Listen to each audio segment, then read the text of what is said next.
sunt Mele Polone. Astăzi voi face un videoclip că mi-am cumpărat ceva nou și adică voi face un review. Dacă cade camera, scuzați-mă. Uite, și cam asta este pachetul. Da, eu o să mă dau la o parte ca să-l pot deschide. Au, am turut.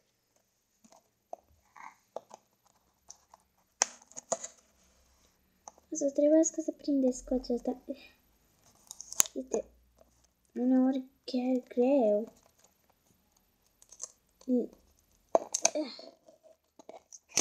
Așa. Și în sfârșit o să le face. Mai sunt câteva chestii. O, Doamne. Și aici este o plantă. Așa, deci cam atât a fost asta. Asta este cu girafă pe el. Da? Și ce scrie, nu știu ce, world. Și nu știu cum. Da, deci am atâtea, am atâtea de prezentat.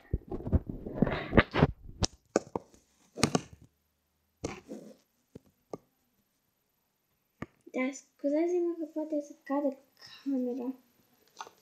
Și pe mine asta mă enervează, că nu stă când vreau eu.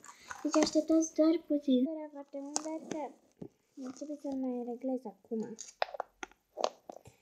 Deci nu vă supărați că se aud aceste tropinele. Uite-ne.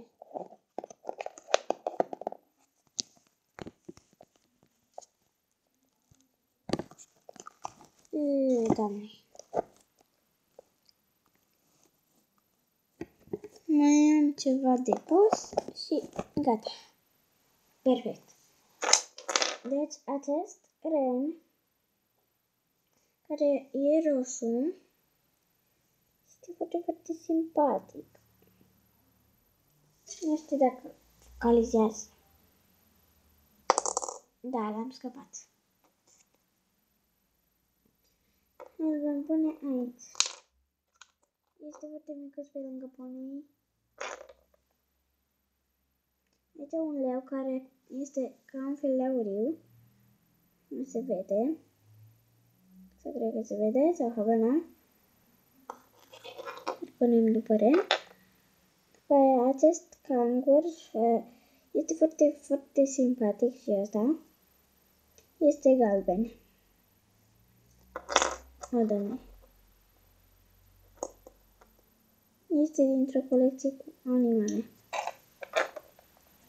Un rinocer care este ca un fel de cachiu.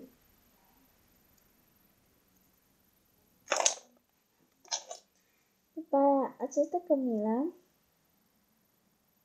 este drăguță.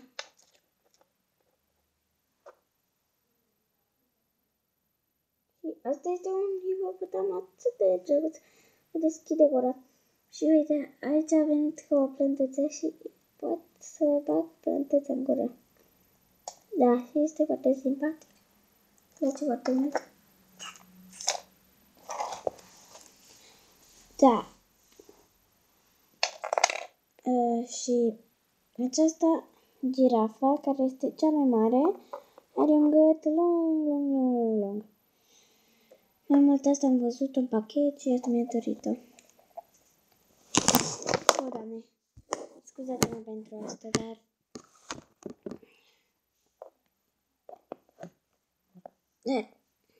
Nu, ce fac? Acest crocodil care este foarte, foarte auriu. Și am mai venit cu ceva. Aceste bombonele. Și ce e foarte, foarte important, mâncare pentru animale. Da, și uitați colecția Renault focalizat. renul, leul, acesta este leul, ăsta câinele, cerbul, se focalizează.